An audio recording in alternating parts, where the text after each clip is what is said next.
नमस्कार दोस्तों, स्वागत है एक बार फिर से हमारे YouTube चैनल एसएल जी के में। दोस्तों हम बात कर रहे हैं जो है हमारे इस वीडियो में रक्त परिसंचरण तंत्र और हार्मोन्स के बारे में, यानी कि हम बेसिकली हम बात करेंगे हार्मोन्स और ब्लड से रिलेटेड कुछ महत्वपूर्ण प्रश्नों के बारे में। तो आइए बात करते हैं आज के वीडियो की। पर उससे पहले अगर आप हमारे चैनल पर नए हैं तो चैनल को सब्सक्राइब कीजिए और बेल आइकन जरूर प्रेस कीजिए ताकि हमारे आने वाले वीडियो की नोटिफिकेशन आपको मिलती रहे। चलिए आज के क्वेश्चन की बात करते हैं। आज का पहला क्वेश्चन है, प्रतिरक्षी कहाँ बनते हैं? ऑप्शन है यकृत, लसिका, लाल अस्थि मज्जा या इनमें से कोई नहीं। तो अगर बात की जाए प्रतिरक्षा की यानी कि लिम्फ की, तो जो है ये प्रतिरक्षा की तो वो है लिम्फ के अंदर यानी कि लसिका के अंदर बनते हैं। बढ़ते अगले क्वेश्चन की ओर। हमारा अगला क्वेश्चन है, निम्नलिखित में से मानव शरीर के किस तंत्र हार्मोन नियंत्रित होते हैं? ऑप्शन है प्रतिरक्षा तंत्र, अंतःस्रावी तंत्र, परिसंचारी तंत्र और पाचन तंत्र। तो अगर बात की जाए मानव शरीर के अंतःस्रावी तंत्र की, तो अंतःस्रावी तंत्र द्वारा हार्मोन जो है स्रावित होते हैं तथा नियंत्रित भी होते हैं। चलिए ये तो इसका सही आंसर होगा ऑप्शन बी, अंतःस्रावी तंत्र। हार्मोन्स जो होते हैं मुख्यतः एक विशिष्ट कार्बनिक यौगिक होते हैं और अंतःस्रावी तंत्र अंतःस्रावी ग्रंथियों को नलिका वाहिनी ग्रंथियां भी कहते हैं। बढ़ते हैं अगले क्वेश्चन की ओर। अगला क्वेश्चन है हमारा, किस हार्मोन को मादा हार्मोन के नाम से जाना जाता है? ऑप्शन है टेस्टोस्टेरोन, एस्ट्रोजन, ऑक्सीटोसिन या इनमें से कोई नहीं। तो अगर बात की जाए एस्ट्रोजन की, तो एस्ट्रोजन जो है महिलाओं में पाए जाने वाला हार्मोन है। इसका सही आंसर होगा ऑप्शन बी। जबकि अगर आप पुरुषों की बात की जाए तो पुरुषों के अंदर जो पाए जाने वाला हार्मोन है वो है टेस्टोस्टेरोन। बढ़ते हैं अगले क्वेश्चन की ओर। अगला क्वेश्चन हमारा, चर्बी को हजम करने में जो पित्त द्वारा सहायता करता है वह स्रावित होता है। ऑप्शन हमारे पास अग्नाशय से, जिगर से, पेट से या आमाशय से। तो अगर बात की जाए चर्बी को हजम करने की, तो चर्बी को हजम करने के लिए जो पित्त द्रव्य जो है सहायता करता है वह है जिगर से जो है स्रावित होता है, यानी कि इसका सही आंसर होगा ऑप्शन बी, जिगर से। जो पित्त यकृत जो है लीवर है हमारा, उससे स्रावित होता है तथा पित्ताशय में संग्रहित होता है। जो पित्ताशय होता है उसके अंदर स्टोर होता है और यह हल्के पीले रंग का क्षारीय द्रव्य होता है। इसका मुख्य कार्य होता है जो कि वसा का इमल्सिफिकेशन करना। बढ़ते हैं अगले क्वेश्चन की ओर। अगला क्वेश्चन हमारा, यहाँ पर थोड़ा इसको जो है करेक्शन करना पड़ेगा, यहाँ पर होगा अम्ल। अम्ल का स्वाद कैसा होता है? ऑप्शन है हमारे पास मीठा, नमकीन, तीखा और खट्टा। तो अगर बात की जाए अम्ल की, तो अम्ल जो है स्वाद में खट्टे होते हैं। तो इसका सही आंसर होगा ऑप्शन डी, खट्टा। चलिए बढ़ते हैं हम अगले क्वेश्चन की ओर। अगला क्वेश्चन है हमारा, ट्रेडमिल टेस्ट कौन सी चिकित्सा से संबंधित है? ऑप्शन है गुर्दा, फेफड़ा, पैर और हृदय। तो अगर बात की जाए ट्रेडमिल टेस्ट, जो कि हृदय की सामान्य धड़कन और हृदय की ऑक्सीजन या रक्त की कमी या धमनी के रोग या अगर हमारे हार्ट के अंदर कोई भी अनियमित जो लयबद्धता जो होती है उसका पता लगाने के लिए जो है टेस्ट होता है। तो इसका सही आंसर होगा ऑप्शन डी, हृदय। बढ़ते हैं अगले क्वेश्चन की ओर। अगला क्वेश्चन हमारा, वृद्धि हार्मोन का स्रावण किसके द्वारा होता है? ऑप्शन है हमारे पास थायरोक्सिन, पिट्यूटरी, एड्रिनल या इनमें से कोई नहीं। तो अगर बात की जाए वृद्धि हार्मोन की, तो उसका जो है श्रावण यानी कि जो वृद्धि हार्मोन्स है जो कि पिट्यूटरी ग्लैंड से निकलते हैं। तो इसका सही आंसर होगा ऑप्शन बी। बढ़ते हैं अगले क्वेश्चन की ओर। अगला क्वेश्चन हमारा, इंसुलिन के उपापचयों को नियंत्रित करता है। ऑप्शन है लवणों को, प्रोटीन द्वारा, वसाओं को या शर्कराओं को। तो अगर इंसुलिन की बात की जाए, इंसुलिन जो कि अग्नाशय में जो लैंगरहैंस जो दीपिकाएँ होती है उनसे स्रावित होता है और यह शर्कराओं के उपापचयों को नियंत्रित करता है। तो इसका सही आंसर होगा ऑप्शन डी, शर्कराओं को। बढ़ते हैं अगले क्वेश्चन की ओर। आरच कारक एक शब्द है जिससे हम किसके संबंध में सुनते हैं? ऑप्शन हमारे पास वायुदाब, रक्तचाप, रक्तदान या बीमारी। तो अगर आरएच की बात की जाए तो आरएच जो है फैक्टर होता है और जो है डायरेक्टली रिलेटेड है ब्लड से। तो इसका सही आंसर होगा रक्तदान। बढ़ते हैं अगले क्वेश्चन की ओर। अगला क्वेश्चन हमारा, मानव का सामान्य रक्तचाप होता है। ऑप्शन है हमारे पास 150/90, 90/80, 120/80 और 120/150। तो अगर बात की जाए सामान्य मनुष्य की जो है रक्तचाप जो होता है 120/80 होता है। चलिए बढ़ते हैं अगले क्वेश्चन की ओर। अगला क्वेश्चन हमारा, हीमोग्लोबिन में उपस्थित होता है। ऑप्शन है हमारे पास कॉपर, आयरन, कोबाल्ट और निकल। तो अगर बात की जाए हीमोग्लोबिन की, तो हीमोग्लोबिन में जो है आयरन यानी कि लोहा उपस्थित होता है। तो इसका सही आंसर होगा ऑप्शन बी। बढ़ते हैं अगले क्वेश्चन की ओर। अगला क्वेश्चन है, हीमोग्लोबिन पाया जाता है। ऑप्शन है हमारे पास WBC, अस्थि मज्जा, प्लेटलेट्स और RBC। तो अगर हीमोग्लोबिन की बात की जाए तो एक जो है इसे लोहा प्रोटीन के नाम से भी जानते हैं और जो है ऑक्सीजन का वहन करने में मदद करता है। और यह है हमारी जो ब्लड है उनके जो है रेड ब्लड सेल के अंदर पाया जाता है। तो इसका सही आंसर होगा RBC के अंदर पाया जाता है। तो इसका सही आंसर होगा ऑप्शन डी, RBC। बढ़ते हैं अगले क्वेश्चन की ओर। हमारा अगला क्वेश्चन है, लाल रुधिर कणिकाएं कहाँ बनती हैं।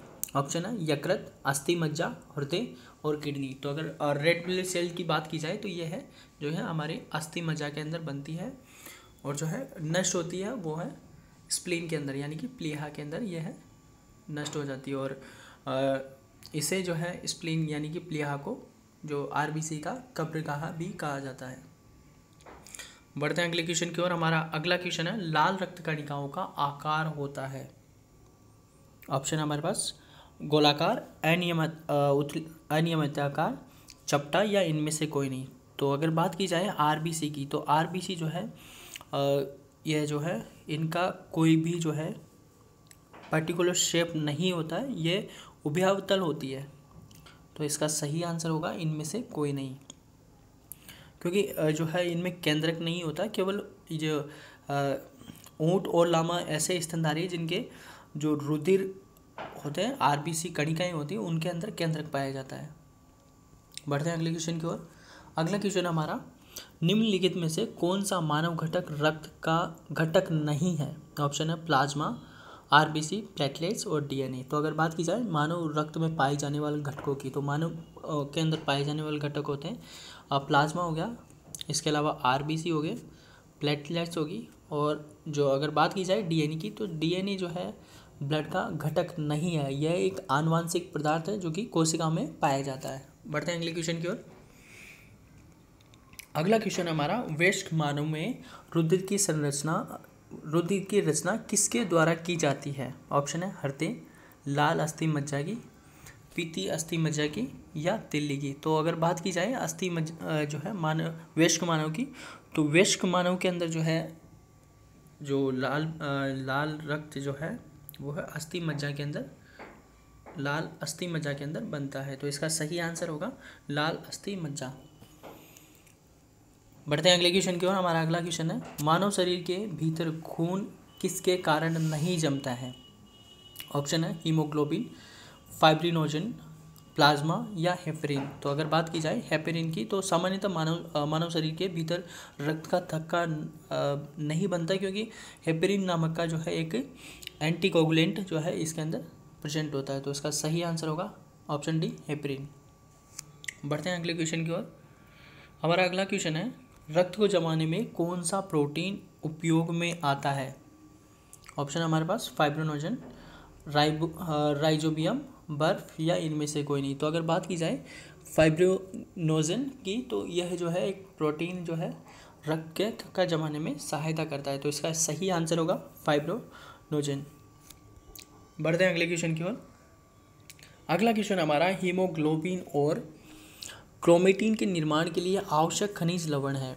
ऑप्शन है आयोडीन, लोहा, सोडियम, क्लोरीन। तो अगर बात की जाए लोहे की, तो हीमोग्लोबिन और जो क्रोमेटिन के निर्माण के लिए जो है आवश्यक होता है वो लोहा है, और इसकी कमी से जो है रोग होता है वो है एनीमिया रोग होता है। और लोहे का जो अवशोषण केवल इसके अंदर जो है अभिशोषण होता है वो ओनली 10% होता है, यानी कि जो है ब्लड के अंदर ओनली 10% जो है लोहा पाया जाता है। बढ़ते हैं अगले क्वेश्चन की ओर। अगला क्वेश्चन हमारा,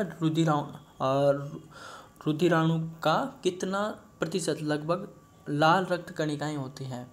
ऑप्शन है 60%, 40%, 80% और 90%। अगर बात की जाए रुधिराणु की, तो मानव शरीर में जो है रुधिराणु का लगभग 40 से 99% भाग जो है लाल रक्त कणिकाएं होती है। और जो रक्त में लाल हीम के कारण होता है ये। और लाल रक्त कण केवल जो है प्रत्येक श्वेत रक्त कणिकाओं का 600 गुना होता है।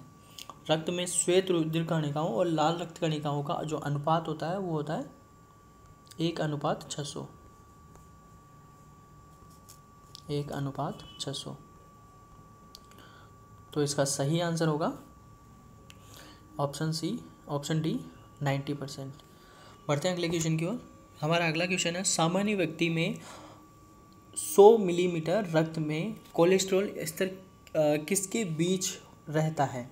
ऑप्शन है 250 से 350 मिलीग्राम, 100 से 150 मिलीग्राम, 80 से 120 मिलीग्राम, या 200 से 250 मिलीग्राम। तो अगर बात की जाए सामान्य व्यक्ति में जो है 100 ml रक्त के अंदर जो कोलेस्ट्रॉल का स्तर होता है वो होता है 100 से 150 मिलीग्राम। तो इसका सही आंसर होगा ऑप्शन बी, 100 से 150 मिलीग्राम। बढ़ते हैं अगले क्वेश्चन की ओर। अगला क्वेश्चन है, हृदय का काम है। ऑप्शन है हमारे पास ऊतकों से कार्बन डाइऑक्साइड ले जाना, रुधिर को शरीर के विभिन्न अंगों में पंप करना, अपशिष्ट द्रव्यों का उत्सर्जन, या इनमें से कोई नहीं। तो अगर बात की जाए हृदय की, तो हृदय का जो मेनली काम होता है वो होता है रुधिर को शरीर के विभिन्न अंगों में पंप करना। तो इसका सही आंसर होगा ऑप्शन बी। बढ़ते हैं अगले क्वेश्चन की ओर। हमारा अगला क्वेश्चन है, अल्कोहल शरीर में पहुंचकर निम्नलिखित प्रभाव दिखाता है। ऑप्शन है हमारे पास शरीर पर कोई प्रभाव नहीं डालता है, शारीरिक क्रियाशीलता बढ़ा देता है, संवेदनशीलता को कम कर देता है, या संवेदनशीलता को बढ़ा देता है। तो अगर बात की जाए अल्कोहल की, तो अल्कोहल जो है एक साइकोटिक ड्रग होता है और यह जो है हमारे शरीर की जो है क्रियाशीलता को कम कर देता है। तो इसका सही आंसर होगा ऑप्शन सी, संवेदनशीलता को कम कर देता है। चलिए बढ़ते हैं अगले क्वेश्चन की ओर। हमारा अगला क्वेश्चन है, कौन सा हार्मोन नहीं है? ऑप्शन हमारे पास इंसुलिन, थायरोक्सिन, एड्रेनलिन, या हीमोग्लोबिन। तो अगर बात की जाए हीमोग्लोबिन की, तो हीमोग्लोबिन जो है हार्मोन नहीं है, यह रक्त में पाई जाने वाला एक पदार्थ होता है। तो इसका सही आंसर होगा हीमोग्लोबिन। बढ़ते हैं अगले क्वेश्चन की ओर। हमारा अगला क्वेश्चन है, मानव के हृदय में कितने वॉल्व होते हैं? ऑप्शन हमारे पास 2, 3, 4 और 1। तो अगर बात की जाए मानव के हृदय की, तो मानव हृदय के अंदर जो है 4 वॉल्व होते हैं। तो इसका सही आंसर होगा 4। तो दोस्तों ये थे आज के कुछ हमारे टॉप 25 जो है मोस्ट इम्पोर्टेंट क्वेश्चन, जो कि जो रक्त और हार्मोन से रिलेटेड थे। ये वो क्वेश्चन है जो कि वन डे एग्जाम्स के अंदर डायरेक्टली पूछ लिए जाते हैं और मोस्ट इम्पोर्टेंट क्वेश्चन है जो कि हर बार जो है एग्ज़ाम के अंदर रिपीट होते रहते हैं। तो उम्मीद करता हूँ आज की जो क्वेश्चनों की सीरीज़ है आपको पसंद आई होगी। अगर जो है आपको वीडियो पसंद आया तो इसे लाइक कीजिए, अपने दोस्तों के साथ में शेयर कीजिए और कमेंट करके हमें ज़रूर बताइए। अगर आप हमारे चैनल पर नए हैं तो चैनल को सब्सक्राइब ज़रूर कीजिएगा और बेल आइकन प्रेस कीजिए ताकि हमारे आने वाले वीडियो की नोटिफिकेशन आपको मिलती रहे। मिलते हैं अगले वीडियो में, तब तक के लिए नमस्कार।